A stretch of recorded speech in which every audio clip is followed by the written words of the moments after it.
This is a Solid Signal podcast for the week of April 3rd, 2017. And really, there's only one story that we all want to talk about this week. It's DIRECTV's new Genie 2 HS17 DVR. It's a whole different thing for DIRECTV, although it kind of isn't, and I'll explain that toward the end of the podcast. But, this is DIRECTV's most powerful device ever. This new single box will let you record 7 things at once. It will let you run out 5 HD clients at the same time, 2 4K clients at the same time, for a total of 7 rooms being covered. And that's pretty impressive. That should cover, I would think, 99.9% of all DIRECTV installs. Not only that, it's a kind of a new set it and forget it kind of device. You put it up, and once it's set up, you really don't touch it. It doesn't control a television directly, so all you really use is the clients. You put it on the shelf, and you really don't think about it. As long as it's got power and it's got networking, then there's really nothing more to it. Now, I will admit there have been some unkind things said by the power user community because, first of all, this one DVR no longer supports DIRECTV's AM21 antenna adapter. That means you can't combine over-the-air programming with DIRECTV. You can't record them all together. And I understand that is a bit of a loss for a lot of people. But I think we all saw that coming when DIRECTV simply had not updated their AM21 adapter in years. And unfortunately, they even stopped making it, and it's very hard to find now. If you can find it, you'll usually find a used one on eBay or whatever. I think we saw that coming. I think that we expected that. The other thing about the HS17 Genie 2 is that it can't be combined with other receivers on the same account. If you've got a Genie 2, that's it. It's more of an administrative thing than a technical thing, but they just simply won't allow you to have any previous type of receivers on the account if you have a Genie 2, and they really expect you to have the new 4K LNB in place. It's not kind of a package deal. Power users are saying this is a step back. If you're the sort of person who's used to having the ability to record 20 or 30 things at the same time, I get you. That is a step back.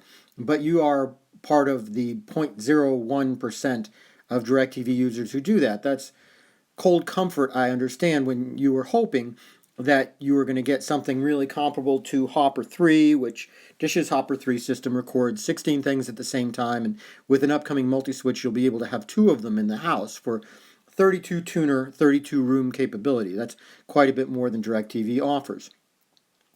And you can, count on me to be a little bit of an apologist there and say, okay, well, they're serving 99.9% of people with a much simpler device. It's easier to wire, that's easier to install, and it's going to have higher customer satisfaction because it's a set it and forget it type device.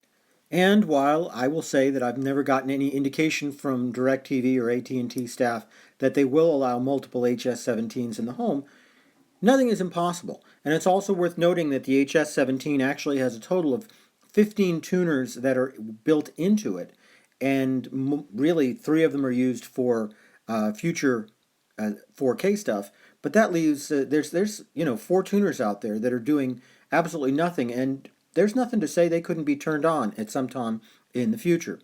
That would give maybe a little bit more comfort to the power users who are out there. Now, I said I would explain how this was and wasn't DIRECTV's first attempt at this sort of thing. This is actually DIRECTV's 3rd attempt at what they call a headless server. A lot of people are going to look at this box and they're going to say, oh, this is just evidence that AT&T is taking over everything. But the truth is the HS17 project was started before AT&T took over, and as I said, this is the 3rd time they've actually tried to do this. I saw the original HMC20 at the Consumer Electronics Show in 2006 in prototype form, and it was interesting, but technology wasn't quite there yet. The HMC30 was supposed to be a headless device that eventually turned into the DIRECTV HR34, and that was originally intended to serve only 4 rooms, and they would not allow, as part of the original plans, they wouldn't allow any additional hardware on the account. So they did back off of that, and I'm glad they did because the HR34 just wasn't quite ready to take on that whole home role yet. Now, I don't know the actual reason that they're not allowing other hardware on the account if you have an HS17. I have to guess that since the HS17 itself pulls 15 tuners, that you really, in your average DirecTV install, that really that's one dish going to one device, and there really isn't any room for anything else. And kind of get that. So it's probably the reason that they don't allow it. There is a possibility they may have some sort of power user back end kind of plan going on, and we'll see if that actually comes to pass. But also, with DirecTV not having made any more HR24 DVRs in a very long time, I think it's pretty clear they're moving away from that technology, and that shouldn't come as a surprise to anybody either. So, anyway, big picture is the HS17, I think, is a great device. I've been testing one for some time. It's faster, it's easier. It really is that set it and forget it kind of thing that is going to please a lot of people. You put it on the shelf next to your router, well, actually about 4 feet away from your router if you're going to connect it via Wi-Fi, closer if you're going to connect it via Ethernet, and then, just kind of not worry about it for months to come.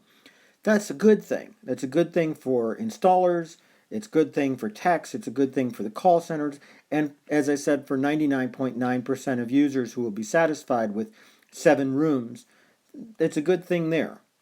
Now, for your super wealthy folks or the folks who really want to have a massive, kind of sports bar type setup in their homes, it's a challenge. But it's not a challenge that is completely insurmountable, especially when HR54s are available and H25 receivers are still available and HR24 DVRs are still available. If you're interested in having that kind of super DirecTV setup, now is the time to do it. Obviously, before that hardware begins to sunset. And, you've had nothing but options. Personally, my option is to go with the HS17. It does just fine for my home. It's super easy, and I don't have to worry about it. You make your own decision. That's what Solid Signal is all about, helping you get all of the kinds of setups that you really want in your home.